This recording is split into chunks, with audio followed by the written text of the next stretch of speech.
भारत ने तोड़ा ओपेक देशों का गुरूर, 72% से घटकर 46% पर आ गए और इतिहास के अंदर सबसे बड़ी गिरावट भारत के कारण देखने को मिली।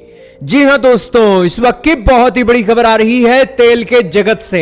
दोस्तों, तेल के जगत में जितनी उठापटक पिछले 1-2 सालों के अंदर देखने को मिली है, वैसी उठापटक कभी भी देखने को नहीं मिली और यही कारण है कि रिकॉर्ड बन गया है और भारत ने ओपेक को सबसे बड़ा झटका दे दिया है।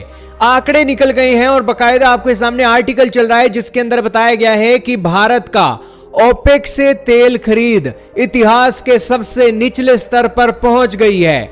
इसका हिंदी में मतलब यह है कि भारत ओपेक कंट्री से जितना तेल खरीदता था अब वैसा तेल नहीं खरीद रहा है और इतिहास के अंदर सबसे कम तेल भारत अब ओपेक कंट्री से खरीद रहा है।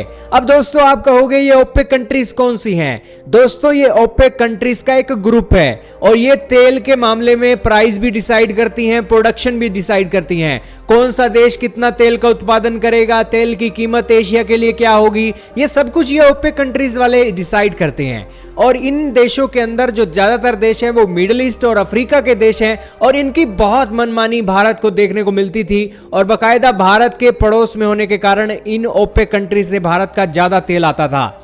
बताया जाता है कि भारत अपनी जरूरत का 72% तेल इन ओपेक देशों से खरीदता था, लेकिन अब जो तेल की जरूरत है ओपेक देशों से हम महज 46% की जरूरत पूरी करते हैं और 72% से घटकर इनका शेयर भारत की मार्केट के अंदर 46% का रह गया है। जो यही दिखाता है कि ओपेक कंट्रीज को एक बहुत बड़ा चूना लगा है भारत की मार्केट से। जो पहले ये माल अपना 100 में से 72 लीटर माल ओपेक कंट्रीज वाले भेज रहे थे, अब उनका सिर्फ 46 लीटर का माल आ रहा है अगर एक मोटा माटी देखा जाए तो। अब दोस्तों ये सारी डेवलपमेंट निकली है और एक समय हुआ करता कि ओपेक कंट्रीज का ये जो 72% का शेयर है 90% तक भी पहुंच गया था पहले के सालों के अंदर। लेकिन जितनी गिरावट अब देखने को मिली है इतनी गिरावट कभी नहीं देखने को मिली है और भारत ने यहां पर करिश्मा ही कर दिया है कि यहां पर रशिया से ज्यादा तेल खरीद कर अब ओपेक कंट्रीज के शेयर को ये खत्म करते जा रहे हैं।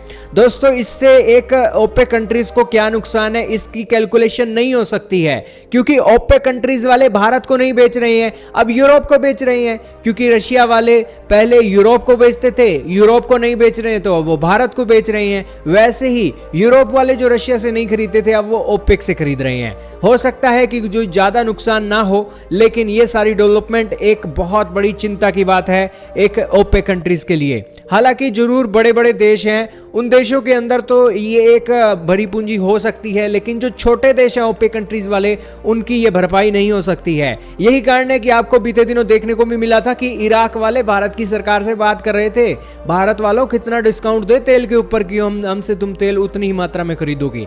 तो यहां पर आपको देखने को मिला होगा कि टसल जो ओपेक कंट्रीज वाले कहते थे कि भारत के लिए तेल की कीमतें कम नहीं करेंगे, वो भी तेल की कीमतें कम करने के लिए आ गए और फिलहाल ओपेक का हाल इतना बुरा है भारत के अंदर कि उनका जो शेयर मार्केट है लगातार गिरती जा रही है। आपका क्या कहना है जरा कमेंट में बताइएगा।